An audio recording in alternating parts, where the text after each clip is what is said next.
Hello and welcome to Ginger Prime. My name is Brian and I'm getting a lot of great questions from new players checking out Final Fantasy XIV for the first time, and I thought that I'd put them together here for you in this video today. If you want to jump to any specific question and answer, you can always use the YouTube playhead to easily scrub through this video so you can get to the information that you need so you can get back to gaming faster. Also, if this video doesn't answer the questions that you have, you can always sound off in the comments and I'll do my best to answer them there or in a future follow-up video. If you're looking for more information regarding Final Fantasy XIV, be sure to check out the top link in the description for my Final Fantasy playlist, and hopefully you'll find something that you enjoy. Now, at the time of this recording, we're getting closer to our goal of 50,000 subscribers here on the channel, so thank you all so much. If you haven't yet subscribed, and this is a video that gets you to hit that subscribe button, be sure to let me know so I can welcome you officially to the channel in the comments. But if you're already subscribed, you know you're my hero. You're a true legend and a magnificent beast. And that's what you get for subscribing, by the way. Free compliments in my videos. But those are just for subscribers only. Now, that's enough for this intro. Let's go ahead and jump into the guide. So our first question says, am I bound to a Realm Reborn until I'm finished when I move into Heavensward? Meaning, in terms of the activities, am I tied to the older content?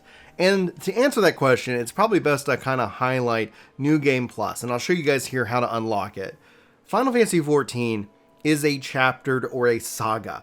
It exists across multiple complete JRPGs. The first one being A Realm Reborn, which has 6 parts. Then you have Heavensward, Stormblood, Shadowbringers, and this November, Endwalker. These are complete JRPGs consisting of around 35 to 40 hours of a game, a complete game that you can experience as that story progresses. This is something that I think separates it from traditional MMORPGs, and to highlight that, yes, you have to complete A Realm Reborn to get into Heavensward, to get into Stormblood, to get into Shadowbringers, and Endwalker is the conclusion of that story. So this has some perks, this has some drawbacks. One of those is that if you want to get into the Heavensward content, yes, you have to complete the ARR content or you have to jump. However, if you look at the system that I'm using right now, New Game Plus, this is a system that allows you to replay that experience. So let's say maybe you're struggling with the ARR story. Some do, not everybody. I really appreciate ARR story and it really sets it up for bigger payoffs later in the game. Let's say you're struggling with it. You can always use New Game Plus to go back and experience it once you really feel you have a good hook, you've experienced some raids and things like that. Now, to unlock this, you can easily go out to the Waking Sands. This is going to be at Camp Horizon, or if you're in Limsa like myself, you can easily pull up the map and you can go to the docks. And that way, there we go, ferry docks. You can actually sail out to the location from here and get to the location very easily. So out here in Vesper Bay is really where you want to go to unlock New Game Plus. You can teleport into Camp Horizon, or like I said, I was in Limsa, so I was able to use the ferry docks to just for like 80 gil, teleport right out to Vesper Bay, which is one of the fastest ways you can actually get to this camp is through the Limsa way. Now, if you run out here, if I look at my map, I'm just kind of north of Vesper Bay. There's going to be an NPC here that's going to have like a little plus sign over their head. You just talk to them, and that's actually how you unlock New Game Plus. That's as easy as it can be, in my opinion, to set this self up for success. So let's say, and hopefully that answers the question about New Game Plus, but beyond that, New Game Plus can actually act as a set of rewards. You can see here the Alliance raids. There's something that I still have yet to do in terms of the quest line, and that's regarding the storyline itself. So that gives me a goal that tells me something that I want to do regarding Hildebrand, side quests, job quests, crafting and gathering quest, and so much more. So there is a lot of different ways that you can utilize the system beyond experiencing the game. Again, it can help kind of give you some insight as to something that you might not have unlocked just yet. So hopefully that answers your question. Don't feel like you have to rush through the story just to experience it all. In fact, I would say, I would encourage you to enjoy the story, but note that you're not going to end up sacrificing much if you end up finding yourself accidentally skipping a cutscene or what have you. So the next question comes is saying that I'm working on a gold miner and a botanist. Are some of these classes obsolete? And if you guys don't know, Final Fantasy XIV has an immense crafting and gathering system. So you have your crafts, you can see here listed over here on the left hand side, and you can see my gatherers listed over here on the right hand side. Currently I have not capped fisher, and that's okay. I'm kind of just fishing very casually as we work our way to Endwalker. But as far as it goes, your crafters will allow you to repair your gear, will allow you to make glamour and all kinds of items in the game themselves. Now this is where it can get a little bit tricky. In terms of leveling, I would recommend specifically that you can choose whatever you want. However, if you tend to favor a specific type of of job, if you're more into plate mail, well, maybe think armorer as a way of repairing gear. If you're more into cloth, maybe think your weaver in terms of repairing your gear. Goldsmith can end up being really nice because it can help repair items on the right hand side. If you're ever curious as to about what craft you need to be able to repair, you can see in the gear itself repair level goldsmith level 70, and some of this stuff will be more or less goldsmithing on the right hand side, and oftentimes you could also maybe see a little leather worker here as well. They do mix and match it, but overall goldsmith is a really good choice in terms of your crafts, because it's going to give you I guess sometimes the most repairable items possible per repair. I actually have that set up on my hotbar. If I just kind of pull it up and pull up my repair menu, let's say I can see here equipped, and I can actually just say repair all. If I have multiple items here that need to be repaired, repair all, and that's because I have my crafters and gatherers set up that way. Now, obviously, you can put things up for sale and more on the markets themselves, but there isn't anything that I'm going to sit here and say is the meta in terms of your crafting and gathering. I would personally recommend, especially when it comes to crafting and gathering, there are things that you want to do that are going to give you the most benefit, and that's actually staging your crafts and gatherers. Think of the first stage as getting to 50. Once you get to 50, they all share the same kind of gear. They all have the items in which they can set. So if I kind of switch over here to pull up my little gear set list and pick on blacksmith, I've got a lot of gear that's shared. If I pick on alchemist, boom, you can see here pretty much primarily my weapons and my offhand are what changes. This gives me so much power in terms of my gear that I don't have to hold on to all this additional gear. So in terms of your crafting and gathering, no, there's nothing that's going to be obsolete about it, but what you want to do is stage it first to 50, then to 60, 70, 80, and then 90. And so that way, if you bring them all up within that range, you're going to end up setting yourself up for a great success later down the road. All right, so the next question says, I'm focusing in on my main job, which happens to be a paladin right now. Should I be going over the other jobs as well to have some kind of cross abilities, or is even that a thing? And when you talk about cross abilities, that actually used to be a thing when we talk about our actions and traits. Now cross abilities have all defined into the role. You can see here right now I am on my Gunbreaker, and I can easily switch between my Gunbreaker, my Warrior, my Paladin, and my Dark Knight. These are all a part of a role. Same thing with my casters. Same thing with my ranged physical, my healers, and then my melee. So these all very much have some things they share. Now, melee jobs tend to be a little bit different in terms of sharing gear, but as far as your healers, your casters, your ranged, and your tanks, those are all going to share similar type gear, which saves on so much inventory space that I can't even highlight it enough for you. But your roles are broken down by that tank, that healer, that melee DPS, physical ranged DPS, and magical ranged DPS. Those are the 5 roles. So that when we go back in here into our actions and traits, the items that are shared are listed right here. So if I switch to summoner, you can see here I have different share roles. This means that based off my level, I have these different skills, and you learn them at that role, in this case, level 44. Level 8 is the first one for casters. For tanks, you have more, ranging from level 8 to level 48, and so on and so forth, with healers having that swift cast, lucid dreaming, etc.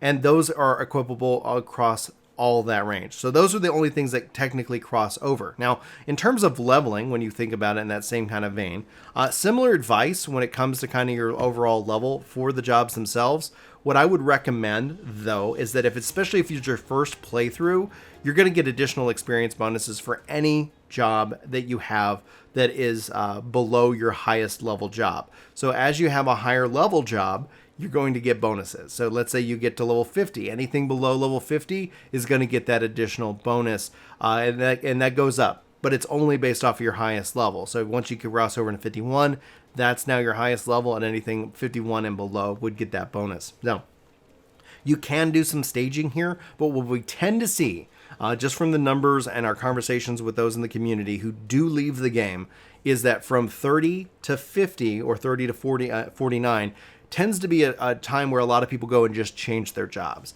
The thing is that if you get to level 50 in the game itself, you actually are going to unlock flying. This is connected to the story, and so it's a particular dungeon. Flying, if you get this unlocked, it's going to open up so much of the game to you, the world to you, and more. And what I would recommend is that in a minimum, before you just really start experimenting with the other jobs, if you get flying unlocked, if you get that kind of content unlocked, you kind of stage out that first set of endgame. So if I go into the New Game Plus, you kind of start to unlock the endgame of A Realm Reborn, meaning you get some raids, you get some dungeons, you get a really good look at what's to come here in the future. So even if you haven't yet to get to Heavensward and you want to experiment with some jobs, you have that. Now, I would recommend getting into Heavensward first and foremost, because you will unlock 3 new jobs: the Astrologian, the Machinist, and the, why am I drawing a blank on it, Brian? The Machinist, the Astro, and the Dark Knight. There we go. He figured it out as he was thinking about it. So you will unlock those 3 new jobs. So if you do want to kind of experiment with those jobs actually begin at level 30 as opposed to level 1, where all other jobs start at. All right, so our next set of questions tends to revolve around gear progression and glamour, or a transmog system, if you will. Now you can see here I've got pretty much all this gear on, but you do have a transmog system in terms of glamour plates, as well as applying an individual glamour to a specific thing, which you can pull up the menu here and you can say cast glamour, and you can set it to look like anything that you have that's available. So if I wanted to use these goggles, I could do so, and it's going to tell me I need a catalyst, in this case a glamour prism. You can also dispel said glamour. But where really the strength of the system comes in terms of glamour plates as well, either way, and you can actually build out various custom looks that you can easily apply to the gear here as well. So now you can see here I've applied this glamour set to my tank gear, and now I look like this. So collecting different pieces and items for your glamour set are just as important, and I'll show you how to make those plates here in just a second. But as far as gear goes, the game, as you progress through it in an MSQ level, is going to hand you gear. Any gear that you don't have, that you don't get from dungeons, if you don't get a specific drop, you can easily make up for with crafted gear on the market boards. But overall, the game's going to progress you at a pace, an accelerated pace, that you're really not going to run into these kind of walls in terms of your gear. Just check out your gear, and you can easily come up here and say equip all recommended gear, and that way you're going to always be ensured that you have a piece and a slot equipped as a part of that progression.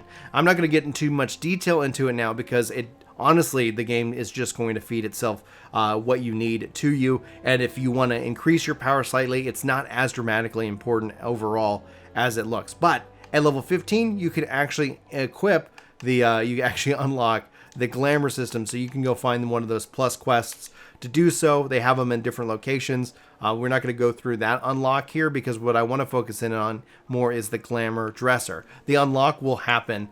You can undo it at level 15. If you need more information on that, easily just Google it. It's a very simple talk to person X quest and go from there. I unlocked it years and years and years ago when it was only at level 50. So honestly, off the top of my head, I couldn't tell you.